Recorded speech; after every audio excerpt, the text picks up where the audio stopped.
Jailton, você que é um empresário hoje, tem uma empresa de cobrança, tem muita experiência ajudando negócios, empresas a recuperar o financeiro. Aí você tem uma história de mais de 21 anos e a gente nota vários erros ainda em negócios, né, que chegam a precisar de cobrança e vários erros que são fundamentais as pessoas corrigirem no seu negócio. Que erros assim você citaria? Uma informação que poderia ajudar empresas a melhorar o financeiro, a melhorar o setor de cobrança. O que você poderia explanar para a gente com relação a isso? Olha, existem erros cometidos a priori na contratação. Tá? Quando você fala em cobrança, você tem que ter uma pessoa específica com conhecimento em cobrança. Tá? Que para poder conduzir uma carteira de cobrança, a pessoa tem que ter muita estratégia, ela tem que ter um conhecimento muito específico. Tá? Não pode uma pessoa que trabalha em cobrança, ela fazer outro serviço, ela tem que ser direcionada para a cobrança, ela tem que cuidar da carteira de cobrança. Ela tem que ter uma ideia da cobrança por tempo. Tá? Ela tem que ter uma ideia de cálculo, ela tem que ter uma ideia de conhecimento, até de conversação com o próprio devedor. Porque cobrar não é só chegar, ligar e dizer você está devendo. Não. Existe uma estratégia para isso. Tá? Então, a estratégia é você ter um conhecimento desde a hora que foi feita a concessão de crédito para aquela pessoa. Antes de você mesmo cobrar, você tem que pegar a dívida e fazer um estudo simples sobre ela.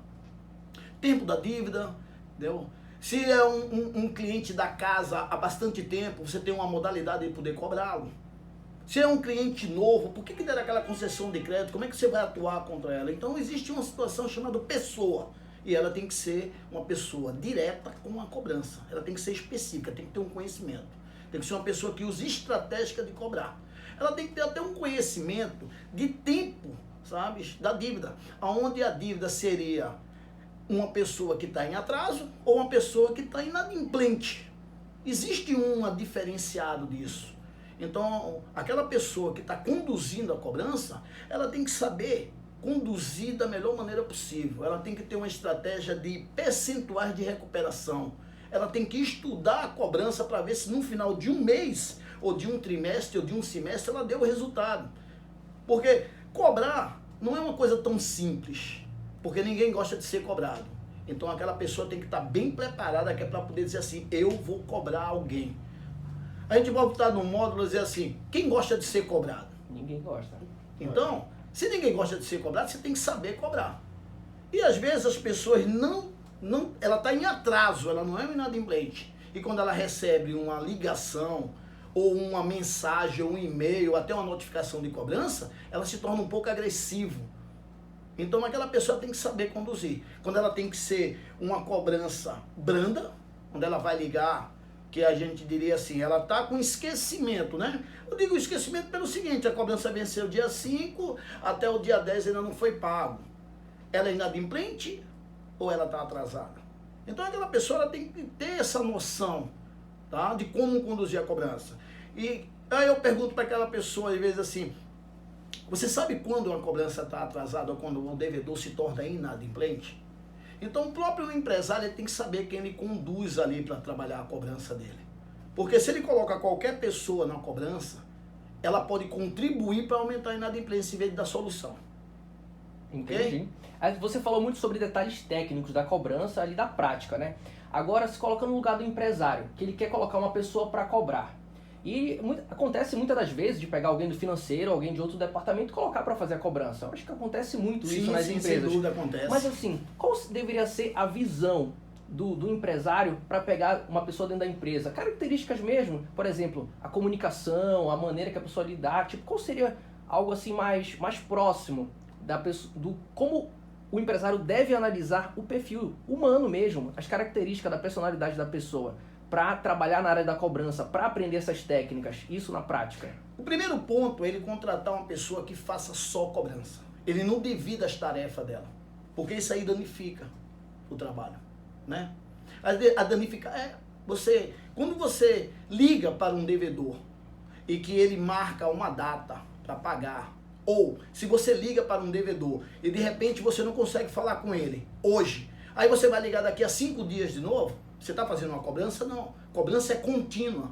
Então, o primeiro passo que um empresário tem que fazer é contratar a pessoa especificamente para cobrança, não dar outra atividade para ela. Com isso, no decorrer do tempo, ela vai adquirindo formalidades da cobrança. As habilidades. Isso. E também ela pode fazer cursos sobre. Porque cobrar não é pegar o telefone e dizer, você está devendo, vem aqui pagar. Não é por esse o caminho da cobrança. Agora, falando um pouco antes da contratação. Por exemplo, vamos contratar um vendedor. O vendedor precisa ser uma pessoa comunicativa, ativa, precisa ter essa dinâmica de negociar, né? Então, assim, um pouco mais desses detalhes do perfil mesmo, do ser humano. Característica de ser humano, que você tem, como você tem muita experiência no mercado, tenho certeza que quando você vê ali um candidato, poxa, essa pessoa se comunica bem, fala bem, é organizada, um pouco mais desses detalhes específicos de comportamento humano, que você identifica, poxa, essa pessoa vai trabalhar bem no departamento de cobrança. Qual seria, assim, esse perfil que você apontaria pra gente? Na época que nós estamos atravessando, esse período que nós estamos atravessando de pandemia, eu diria que a pessoa tem que ter um bom conhecimento de informática, o primeiro ponto, ok? Também tem uma contribuição da empresa e ela tem um bom sistema de cobrança, ok? Que para ajudar aquele profissional. O contato físico está sendo pouco, então a primeiro ponto, a pessoa bem educada, que não altere a voz, né? Tenha controle das emoções, né? Ela tem que agir na cobrança racional, não emocional.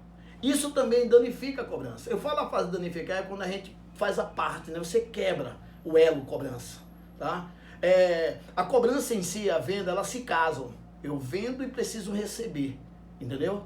Então, quando esse elo quebra com a inadimplência, você precisa restaurar, danificou, né? Danifica uma peça e aí você precisa restaurar. Agora, tem que ter um bom restaurador para isso. Então, um bom restaurador seria a pessoa que vai fazer o elo entre aquela pessoa que cobra, aquela pessoa que sabe o conteúdo da cobrança. Quando eu vou ligar para você, eu vou dar um exemplo. Você está com 20 dias de atraso, eu vou te mandar. Aí existe aquela situação. Como é que você vai iniciar a tua cobrança? Ok? A pessoa que cobra, ela tem que saber isso. Ela vai pegar um relatório e vai dizer assim, eu estou com um relatório aqui, eu tenho 30 pessoas para cobrar num valor X. Ela vai ligando de um por um, ok? Mas antes dela fazer essa ligação, ela precisa simplesmente analisar o que ela vai cobrar. Ela tem que olhar a dívida, ela tem que saber o que vai cobrar e da forma que ela vai cobrar. Então, quando ela faz uma análise, assim, qual desconto eu posso dar? O que eu vou oferecer para poder trazer minha dívida de volta? Como é que eu vou fazer para poder recuperar essa dívida? Então, ela tem que ter uma estratégia. Quando eu falo em estratégia, não ligar. Eu vou ligar para o devedor e vou dizer, olha, o senhor hoje foi premiado. Recebeu um desconto de X para quitar a sua dívida, cordialmente falando com o devedor. Porque se eu ligo e digo, olha, o senhor está devendo X, o senhor tem que pagar com juros e tanto, e você bloqueia a outra parte.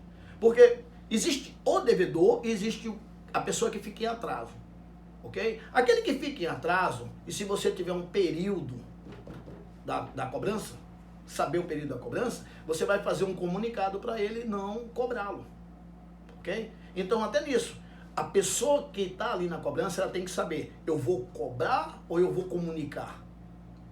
Existe uma diferença sobre isso, porque quanto mais cordial você for, quanto mais, assim, o devedor em si, para ele pagar uma dívida, primeiro você tem que ser bem agradável, segundo você precisa dar condição para ele, ok? Porque se você entende o lado do devedor e procura ajudar, quando se torna uma cobrança, ela é amigável. E o que é acordado não sai caro para ninguém. Então, as estratégias é montada pelaquela pessoa que tem um conhecimento, que tem habilidade.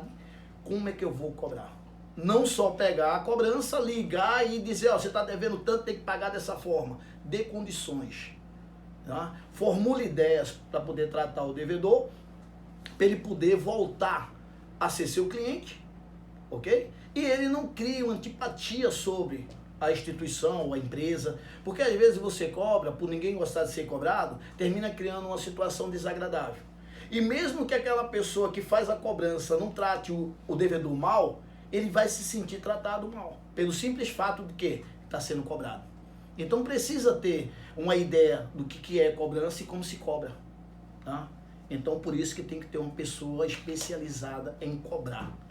Um dos problemas também que a gente é notável nos negócios é que quando chega no momento da cobrança, Às vezes ali, por exemplo, o empresário, um colégio, contrata uma empresa de cobrança, passa lá as informações, mas quando vai entrar no momento da cobrança, às vezes faltam informações, situações que contratos não são assinados, não tem uma organização das informações cadastrais para ajudar no processo da cobrança. O que você poderia falar para o empresário, para o gestor, para lidar melhor com isso, para ter esse controle melhor ali das informações, para ajudar até mesmo no momento da cobrança?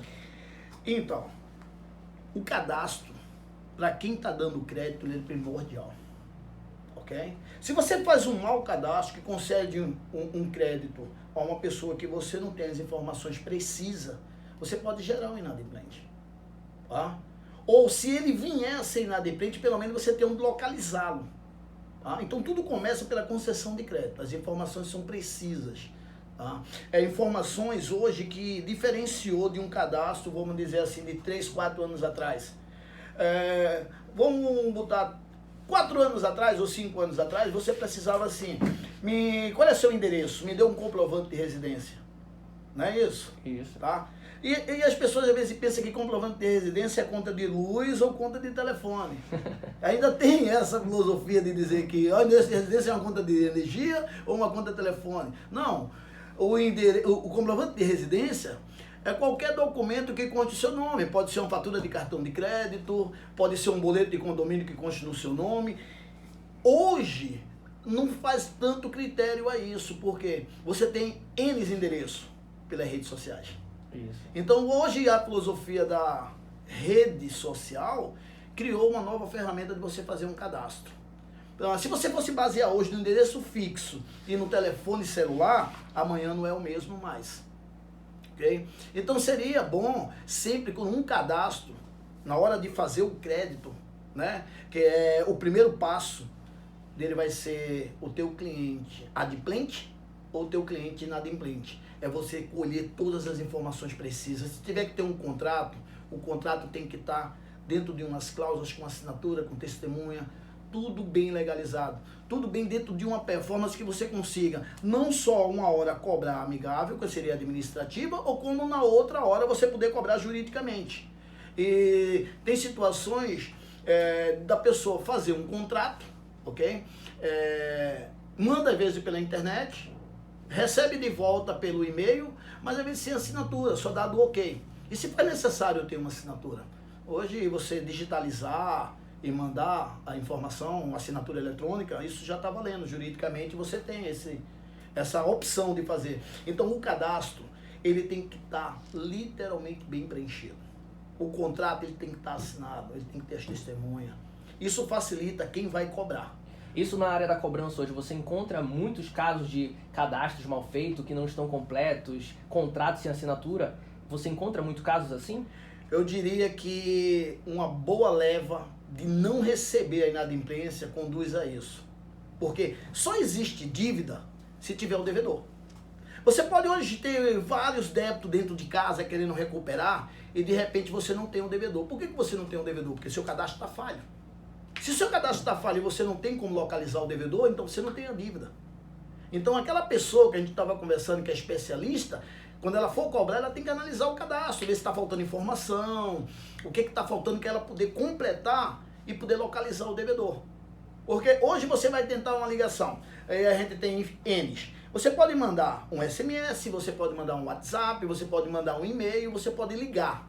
Ok? Se você, nesses termos que você está usando, não conseguir localizar o devedor, mas se você tem o nome dele completo, eu vou dizer instituição de ensino, ele tem a foto do devedor.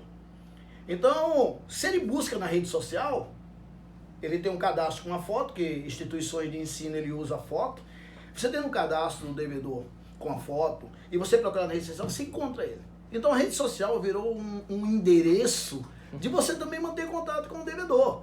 Então tem que usar essas ferramentas que hoje está ao alcance da mão. É ético hoje utilizar as redes sociais como meio para contactar o devedor? Não para cobrar o devedor, certo? Mas para deixar um aviso amigável. Você não precisa falar da dívida, ok? Você pode deixar um comunicado no inbox dele, entre em contato com a instituição, nós temos um documento de seu interesse, ou nós temos um assunto do seu interesse, ok? Pelo menos você sabe onde o devedor está. De repente, a rede social, eu diria para você que é o maior detetive que existe. Depois de Sherlock Holmes, quem entrou foi a rede social.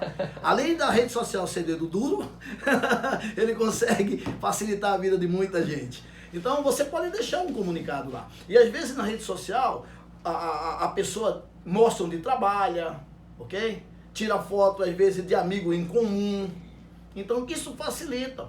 Você não pode chegar e negligir a imagem da pessoa pela rede social, que ela está devendo, tal. Isso não. Mas você pode deixar um comunicado para ela. Tá? Pelo menos você tem um direcionamento de onde está a pessoa. Então, existe o devedor, existe a dívida. Então, esse é um dos pontos. Então, seria válido para os negócios, hoje você deu exemplo aí de escola, que vai a imagem, ali no momento do cadastro, até mesmo pedir a rede social da pessoa. Sim. Instagram, Facebook. Sim, e isso tem que estar no cadastro. Hoje, você tem que colocar assim, endereço fixo, endereço virtual. Então, vamos analisar quantas redes sociais nós temos que é possível encontrar.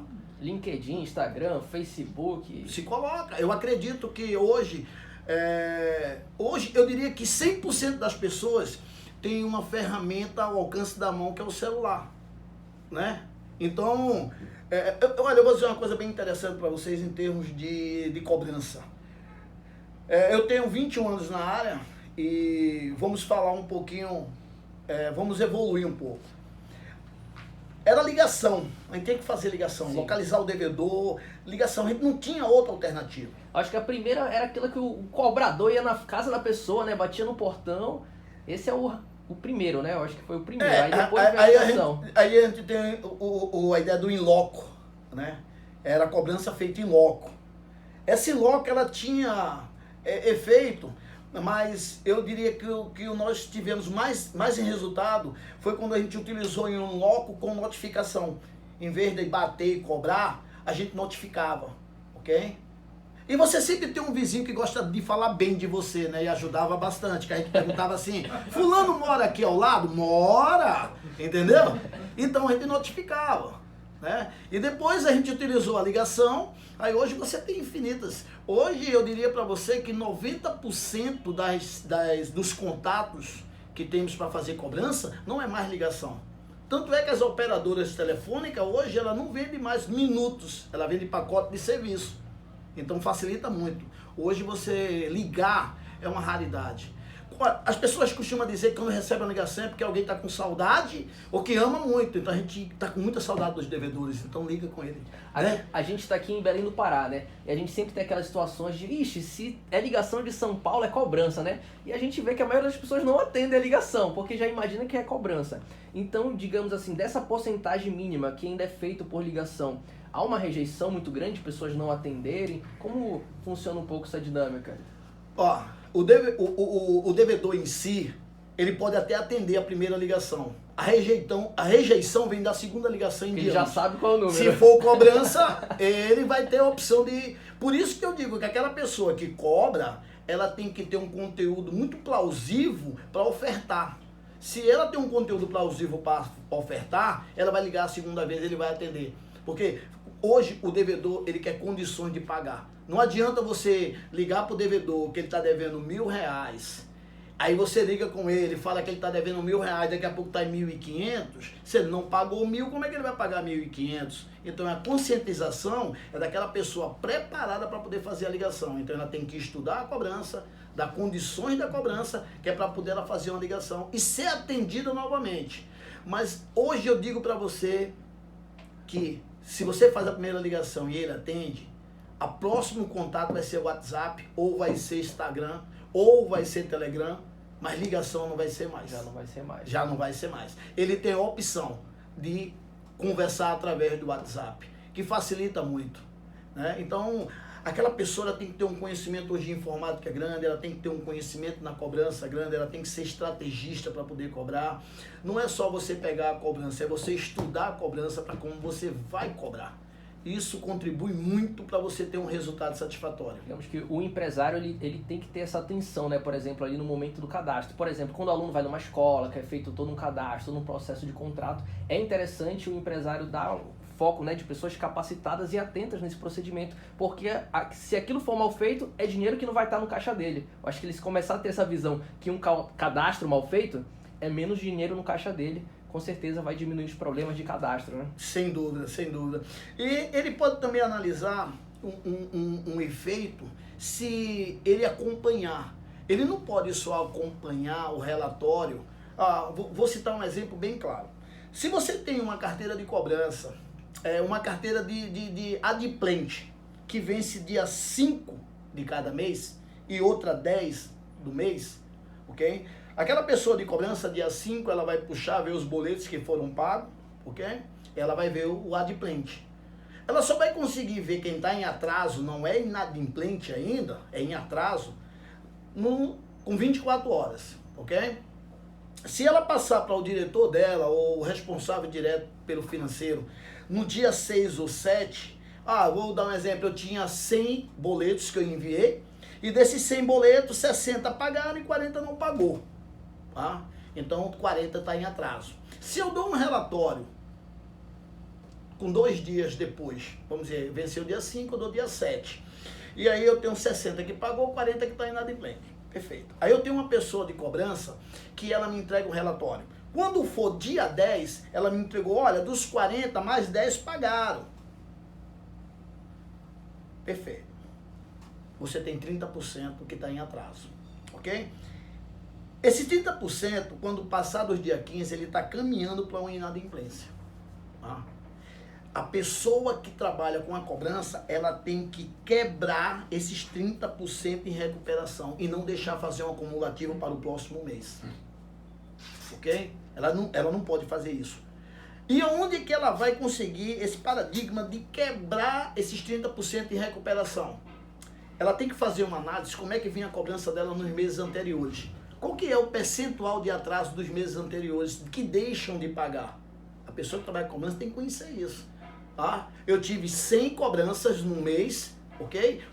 Quanto foi que pagou pela lei natural das coisas? Que seria a pessoa ter um prazo de boleto para poder pagar, ok?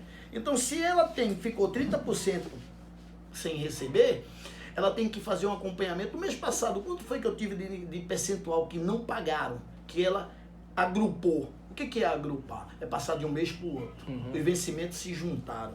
Então, se um mês ela deixou 30%, ela não conseguiu recuperar, e no outro mês ficou mais 30% ou 25%, sua cobrança já está começando a ter um aumento, ela está em ordem crescente, essa pessoa que trabalha na cobrança ela não está preparada para fazer isso. Porque ela tem que ser estrategista. Se o mês passado ela teve um percentual de 30%, para esse mês ela tem que analisar para no mínimo ficar em 20%. Ela não pode ficar em 30%.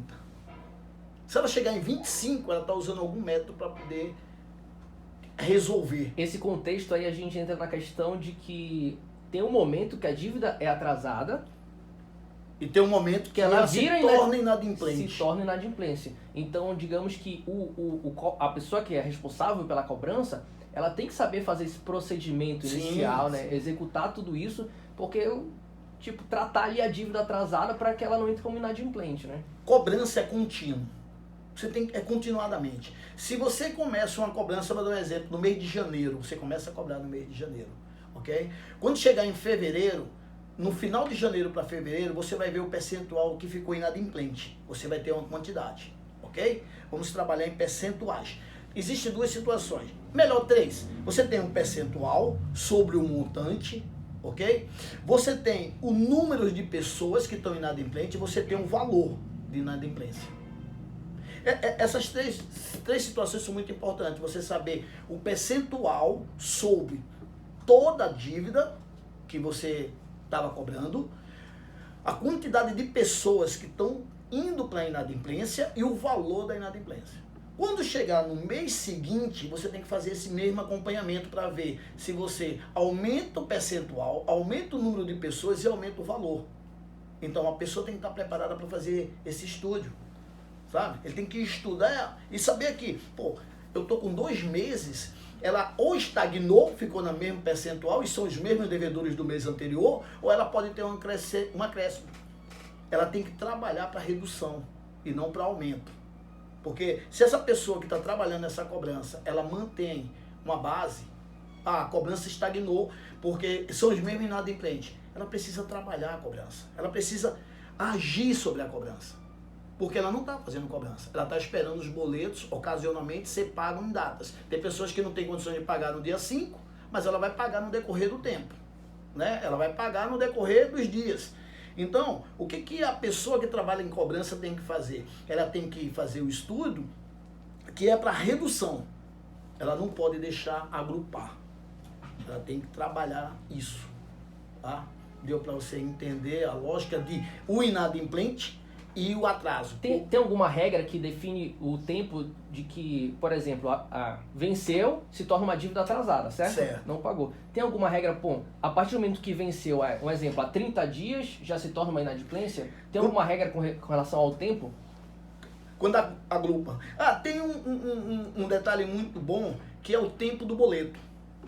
Porque toda instituição, ela tem uma situação de dizer assim, o boleto venceu dia 5, aí as pessoas dizem assim, ele vale 5 dias, porque na observação do boleto, se não pagar até o 5º dia, vai ser protestado. Tem empresas que protestam, outras que não, ok? Mas não quer dizer que no 6º dia ele não vai poder pagar o boleto no banco, porque esse tempo, quem determina é a empresa junto com o banco. Você pode ter 30 dias, pode ter 60 dias, pode ter 90 dias. Isso que determina a empresa. Então, se uma dívida vence dia 5, ok? E ela está atrasada até o dia 25 do mês, ela é atrasada. Chegou dia 30, ela continua atrasada. O que ela não pode acontecer? Hoje nós estamos no mês de março. Amanhã abril, é isso? Isso. Se a cobrança venceu em 5 de março e nós temos hoje dia 31, certo? Automaticamente uma boa assessoria financeira, ela já enviou o boleto do mês de abril, ok? Isso. Sabendo que o boleto de março ainda não foi pago. É correto enviar o do mês seguinte, sendo que o do anterior não está pago? Ela deveria trabalhar essa cobrança para ver o que aconteceu com o devedor. Porque tem um custo, né? Tem um custo disso boleto. e ele está se tornando inadimplente. Eu digo que poderia mandar, não mandaria o terceiro. Ok? Que seria o de maio. De maio. Se ele não pagar essas duas e regularizar a situação. Porque você vai acumular mais despesa.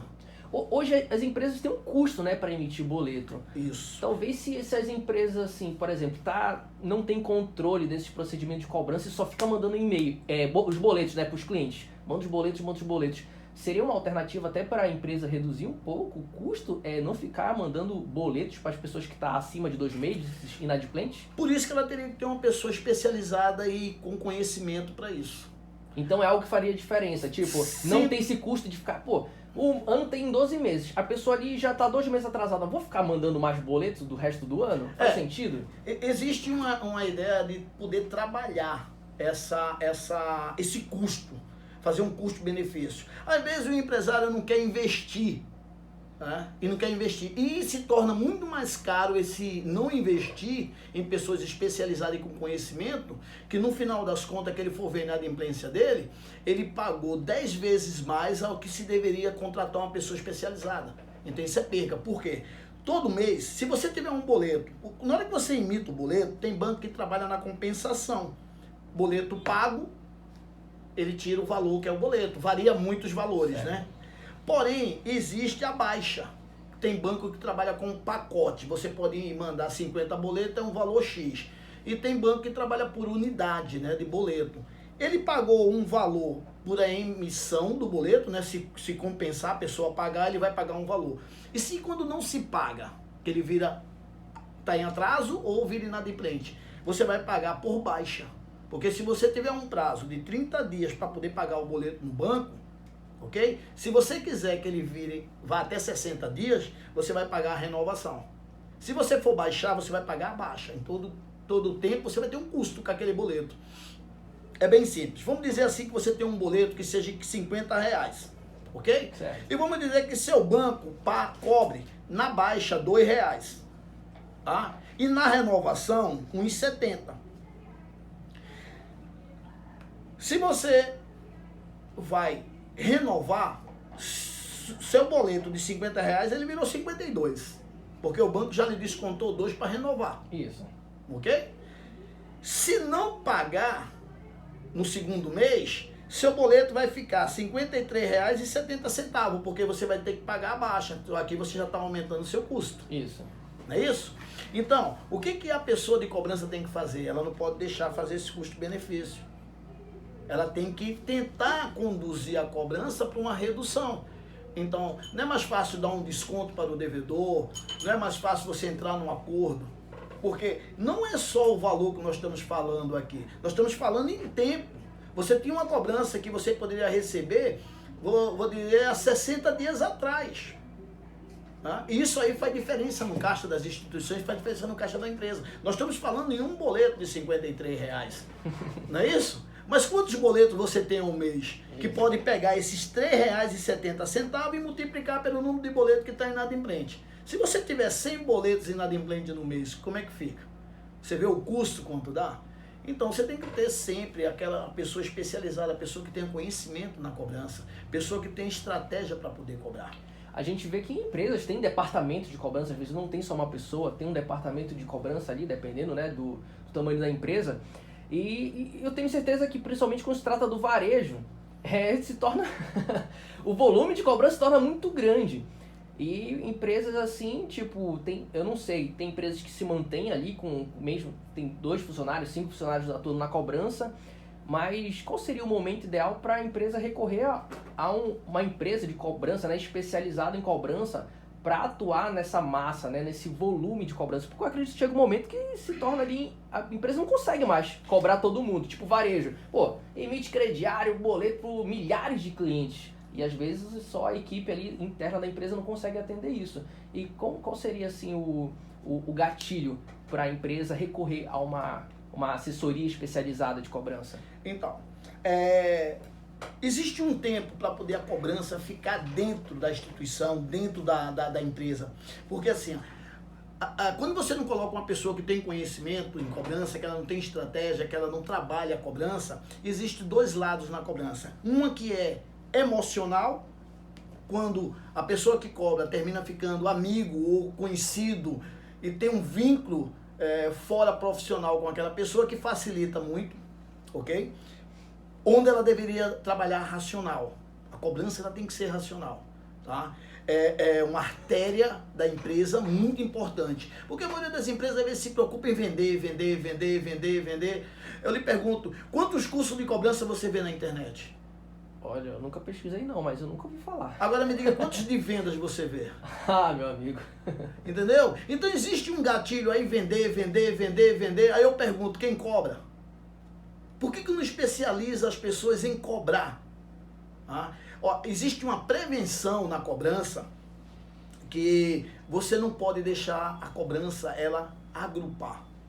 Quando ela começa 1 mês, 2, 3, e você fica esperando o tempo, né? Porque na hora que liga, aí o devedor fala, olha, aguarda um pouco, aguarda teu dinheiro aí, quer dizer, o teu próprio dinheiro está parado na mão do devedor e o emocional daquele que está cobrando afeta o financeiro, afeta a artéria da empresa, né? Porque a gente diz assim, se a empresa não vender, ela vai se prejudicar. Mas se não receber, ela vai se prejudicar muito mais. Então os empresários deveriam ter uma preocupação maior com receber. Aí vai dizer, tem. Mas você não vê curso de cobrança, você não vê as pessoas especializadas em cobrança, mas se especializa em venda, ok? Vender não é tão difícil no meu ver, porque eu cobro. Se eu cobro, eu vendo qualquer coisa. É verdade. Não é isso? Cobrando você tem que vender a dívida. Exatamente. Então é esse ponto estratégico. Vender não é difícil, difícil é receber.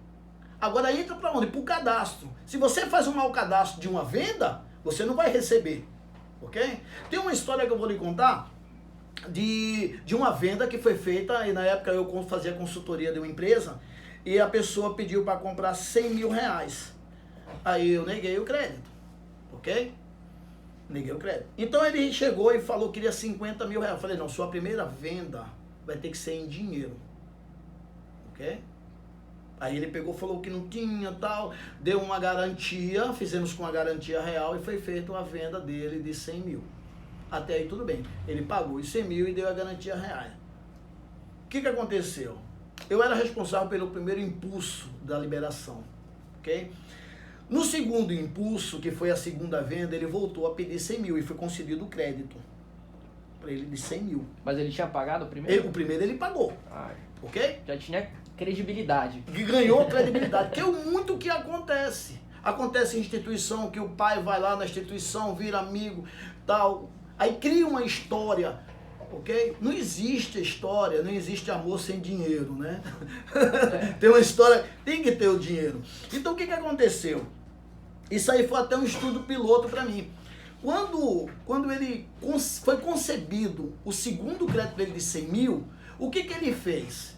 Ele pegou aquela mercadoria, ele usou os 100 mil da empresa para criar a loja dele. Ele comprou 100 mil de mercadoria, vendeu a mercadoria e foi pagar. O que aconteceu? Ele pagou um dia antes do vencimento. No outro dia ele foi lá e comprou 100 mil de novo. E ficou com caixa zerada. Ficou com caixa zerada. Então ele pegou 100 mil, fez 100 mil, de 100 mil, 100 mil, ele trabalhou. Quando não deu mais certo, ele deixou 100 mil de prejuízo. Ele investiu quanto do bolso dele? Nada. Isso se chama liberação de crédito. Então, por que o inadimplente, às vezes, você não tem a recuperação? É o modo que você vê o seu cliente. Ok? Nunca tem que ver o cliente. É amigo? É. Amigos, negócios à parte. Ok? Então, quando eu fazia isso aqui, que eu vou dizer na parte de consumo, não tinha uma pessoa especializada que é para poder saber qual é a loja dele, como é que ele vende, ele tem funcionário, o prédio é próprio, sabe? Que raiz ele tem? Não concedeu crédito. A empolgação ele ganhou foi no primeiro 100 mil que ele pagou. Então, quando você vai fazer uma análise de crédito, você tem que saber para quem você está dando crédito. Eu vou dar um exemplo para você. Vamos dizer que você chegue comigo para comprar, ou melhor, eu sou dono de uma instituição de ensino, você tem 3 filhos, ok? E você é gerente de um banco. Aí automaticamente eu vou me basear que um gerente de um banco ganhe 15 mil. Se estou exagerando, se eu estou diminuindo, me desculpe, gerente de banco, não é intencional. Eu vou dar só um exemplo. Eu usei o termo de gerente de banco porque às vezes dá um status melhor para a pessoa, né? E engrandece. Então, como é que eu vou fazer uma análise de crédito para dar? Eu vou dar um crédito para ele em cima de 15 mil, que ele me mostrou que ganha? Seria o correto? Dar um crédito para ele em cima de 15 mil? Acima, né, de 15 mil. Não, abaixo de 15 mil. Porque ele ganha 15 mil fixo, porém, se ele tem 3 filhos, ele tem 3 despesas. Se a mulher dele não trabalha, é mais uma despesa. Quer dizer, os 15 mil é dividido para 4, ou melhor, para 5. Raciocina comigo?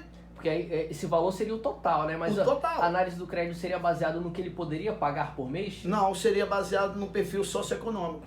Vou dar um exemplo para você. Se ele paga aluguel, aí como é que você ia analisar o pagamento de aluguel dele? Qual o bairro? Vamos dizer que ele morasse na Cidade Nova ou morasse no Marizal ou Nazaré. Você teria uma média de preço de casa, ok? Na Cidade Nova, vamos dizer que ele tivesse uma casa para 4 pessoas, assim, pagasse R$1.000 de aluguel. Mas se ele morasse na Nazaré, seria de R$2.000 a R$2.500. Se ele tem 3 filhos em colégio particular, você tem uma base de preço de qual foi o colégio anterior que ele veio. Se ele veio do Santa Rosa, se ele veio do Ideal, se ele veio do Physic, de qualquer um colégio que ele vem aqui dentro de Belém, que tem instituições de ensino muito boas, com uma qualidade muito específica, direcionada assim, com conceito, você teria que ir diminuindo isso, ok? O cara já paga aluguel, já tem que pagar colégio dos filhos, existe supermercado, se ele está com carro quitado ou não. Nisso aí você vai fazendo uma redução, daqui a pouco, quanto é que o gerente ganha? 5 mil. Chama-se perfil socioeconômico da pessoa. Eu ganho 15 mil, mas não é 15 mil. Então eu não posso me basear em dar um crédito porque ele ganha 15 mil. Mas se pelo irracional, não digo nem irracional, pelo emocional, você faria, não, gerente do banco, não, libera. Às vezes não faz o contrato, às vezes o cadastro não é preenchido corretamente. Por quê? O status ganhou uma colocação maior de que tomar todas as precauções necessárias. Então isso não se influencia para você, para uma instituição de ensino, ou para uma loja, tem todo um critério. Você vê que você vai abrir um crédito em banco, você tem todo um preenchimento de documentação e tal. Aí o banco nunca perde, mas também ele não falha, né? Ele não libera se não tiver tudo dentro de um conforme. Então as empresas precisam se atenar a isso, porque a inadimplência, ela é uma artéria que pode entupir a qualquer momento e levar a sua empresa à falência. Ok? Se você vende mais do que recebe, o que adianta? É verdade. Às vezes você vai dizer assim, eu estou devendo 50 mil, mas eu olho o meu estoque, eu tenho 200 mil, eu não estou quebrado. Ok? Mas se eu tiver 50 mil de estoque e 200 para receber, como é que está a minha situação? Ó, a lógica da história, tá entendendo? Então, eu tenho 200 mil fora e tenho 50 dentro de casa. Eu tenho que ter pessoas muito bem capacitadas para poder recuperar e tenho que ter feito uma liberação de crédito muito bem conscientizada, que é para poder saber que eu vou recuperar isso aqui. Porque se você recebe só 50%, já imaginou o déficit que você criou na sua empresa, por precaução que você não teve? Então as empresas deveriam ter mais prevenção e precaução. São duas palavras muito parecidas, mas que têm um efeito muito grande quando você vai liberar crédito, quando você vai tomar conceito para poder cobrar. Então prevenção seria ligado ao cadastro, né? Todo o processo do cadastro até a dívida atrasada. Precaução. Até a dívida atrasada. Você tem uma precaução. A precaução é você chegar assim, eu vou te liberar crédito, mas, por exemplo assim, vamos dizer de instituição, qual outro colégio que ele veio? Ok? Cadê a ficha financeira dele?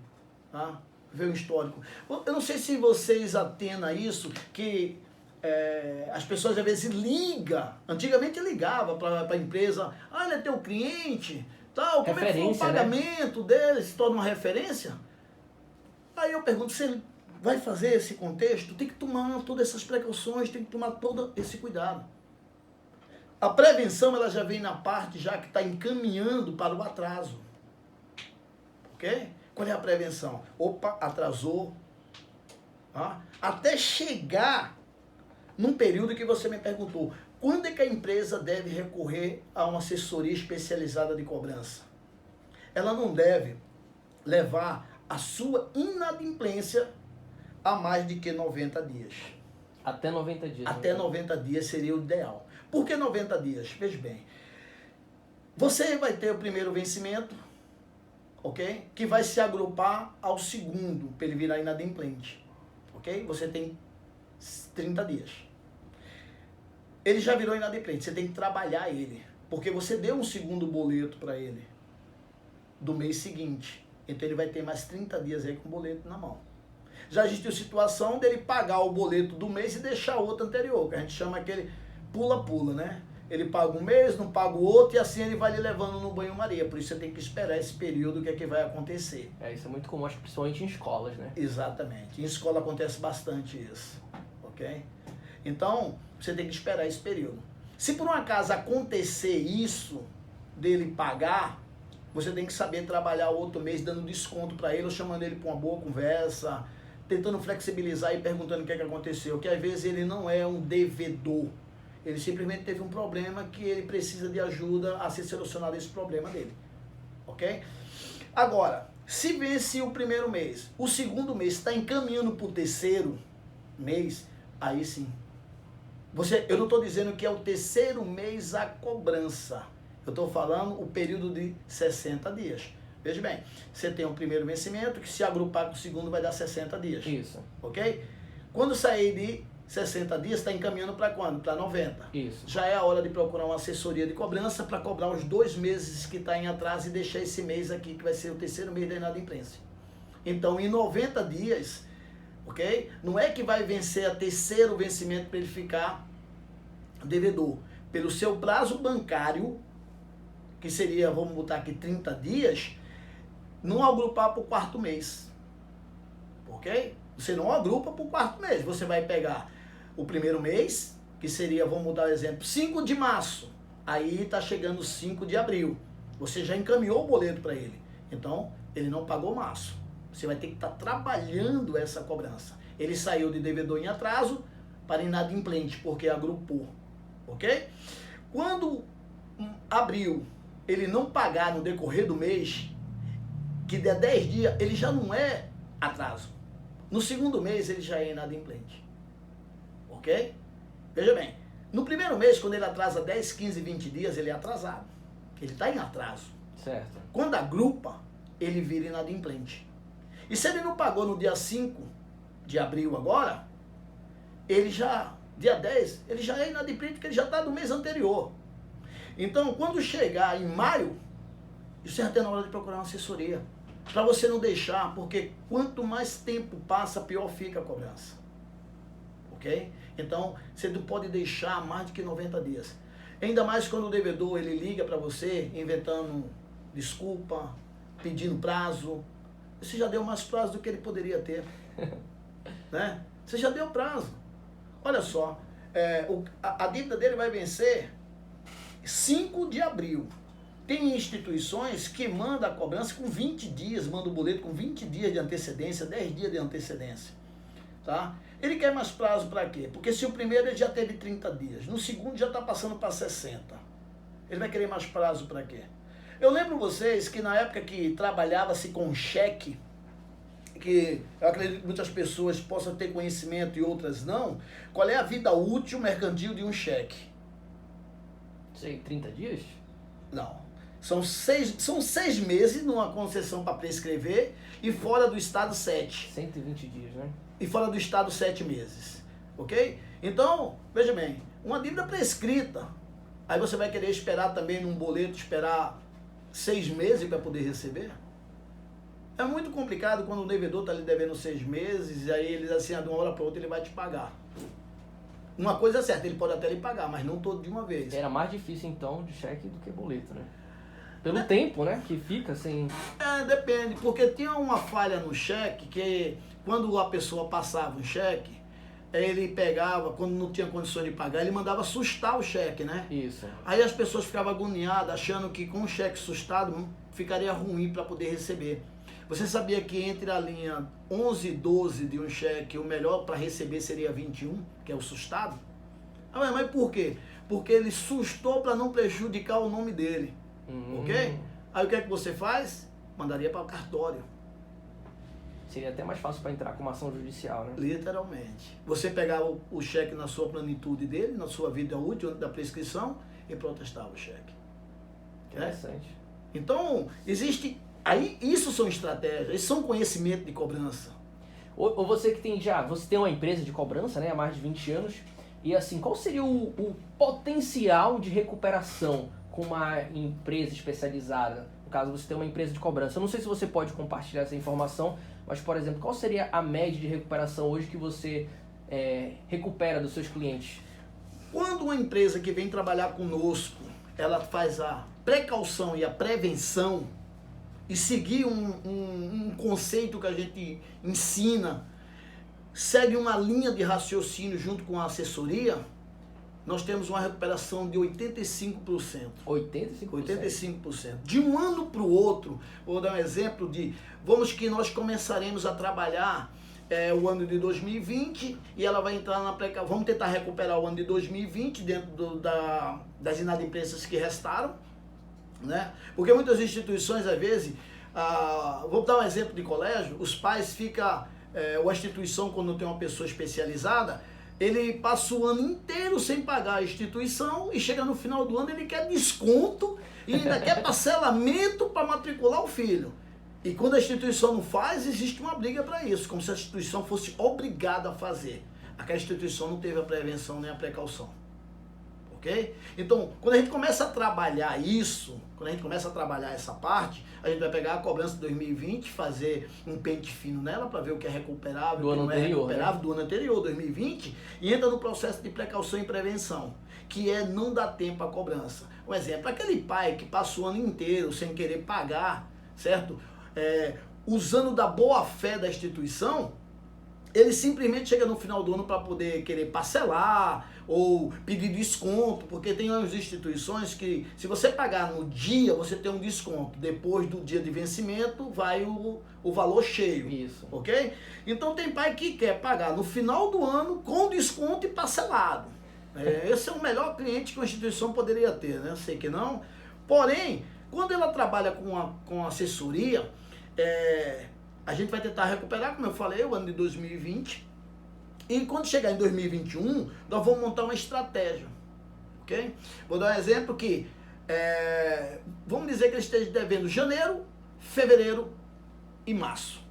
A instituição já nos encaminhou para a gente começar a fazer o trabalho de cobrança. Então, a gente vai comunicar àqueles devedores que o momento de parcelar é agora. O momento de ter condições favoráveis é agora. Não esperar para o final do ano.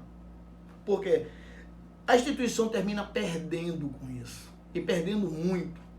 Eu diria para você que dentro de um ano, eu vou botar na base mínima. Muitas instituições têm uma turma a duas que estuda gratuitamente. Porque é inadimplência. Se ela for fazer o somatório disso, se uma instituição tem 10 turmas, e pelo número de inadimplência, né? Vamos dar um exemplo que você tem uma instituição que tem 10 turmas de 50 alunos. Um exemplo fictício. E já imaginou se dessas 10 turmas, 5 de cada turma fica inadimplente? Você não teria 10 turmas, você teria 9 turmas. Ok? Então, a gente vai conscientizar os pais que ele pode fazer um acordo, a gente vai ficar ali na cobrança constante com ele e mostrar para ele, ó, você está devendo aí a instituição e se você está numa dificuldade, a gente pode parcelar para você, que o momento é agora de parcelar. Não chegar no final do ano você pegar parcelamento. Chegou agora dezembro de 2020, aí ele está parcelando a dívida 2020 para 2021. Se não for no cartão de crédito, ele pedir em boleto ou numa confissão de dívida, aí eu coloco para você. Ele vai ter que pagar a mensalidade de 2021, mais o parcelamento que ele fez. Se ele não pagou em 2020 a mensalidade, como é que ele vai pagar a mensalidade e parcelamento? Por isso que aquela pessoa que faz esse recebimento da cobrança, ela tem que ter consciência sobre isso. Não vai. É você dar. Melhor dar uma bolsa. É mais fácil. É mais fácil. Que não vai contar com o dinheiro no caixa da empresa. Com aquele valor. Entendeu? Então fica bem mais fácil. Então a assessoria, ela tem a prevenção e a precaução de conduzir a cobrança para a gente chegar a um percentual de 85%.